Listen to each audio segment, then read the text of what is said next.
Hello,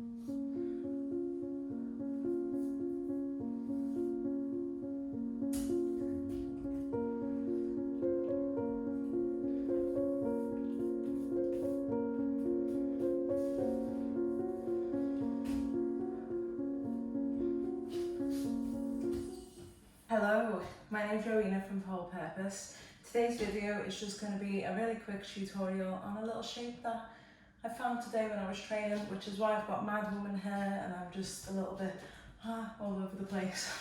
So I'm going to have my inside arm high. You can do this from a climb if you want to do it higher up the pole. I'm just going to show you from standing. So I've got my inside arm high, inside leg nice and high, outside arm on the pole, and then I sit down into it, lift this bottom leg, post the toes through the top, so you can flex the foot at first if you want. Bring the top hand close to that foot, release the bottom hand down, sort of like a wrist sit, and then from there I want to extend in the bottom leg and point the toe. So it's just that little shape.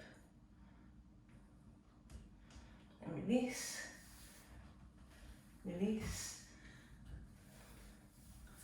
to pull up. And that's a nice little shape for you to bring into your practice and play with today. So I hope you've enjoyed it. Let me know how you get on, and I'll see you in the next video.